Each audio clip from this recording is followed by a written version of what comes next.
Hello, my name is Gustavo Romero, and today we're gonna make salsa verde. Salsa verde is one of the most traditional and most used salsas in Mexico. You can use it to make chilaquiles, enchiladas, or just eat it with some totopos.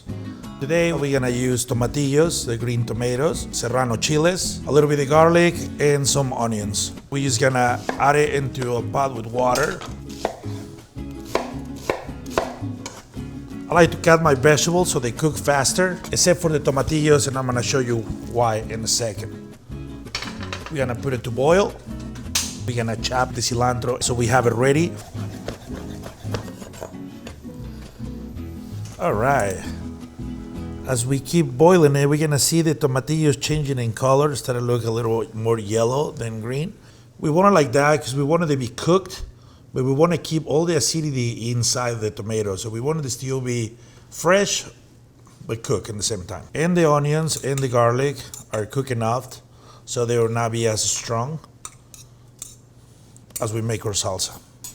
Now we're gonna start adding first our onion and garlic into the molcajete. And then we're gonna start doing this in small batches. We're gonna see that if we put too much, you're gonna start throwing this all over the place. We add the onion and garlic first because they have the strongest flavor. You don't want a big chunks of onion and garlic into your salsa. We're gonna continue adding the ingredients. Gonna add a little bit more of the onion and garlic. We're gonna add some of the chiles in there. And then we're gonna start adding our tomatillos. Now, when you do tomatoes, you gotta be really careful not to splash yourself, especially when they're hot. You wanna get rid of all the big pieces of the chiles, all the big pieces of the garlic, and all the big pieces of the onion. And the tomatillo is gonna start blending as we keep grinding. We're gonna add the last of the tomatillos. Again, being careful when we mash so we don't splash ourselves.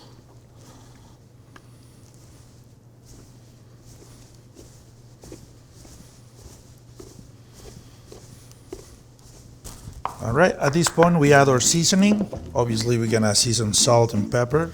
I like to use cumin, very distinct flavor in Mexican cuisine.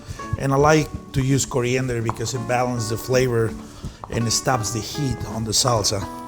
We're gonna add our chopped cilantro, and that's gonna make it greener, fresh, and it's gonna add the flavor that we want.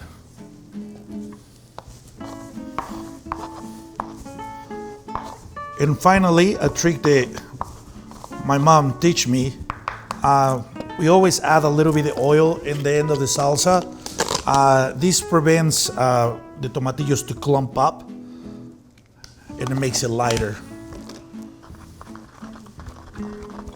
And then we have salsa verde.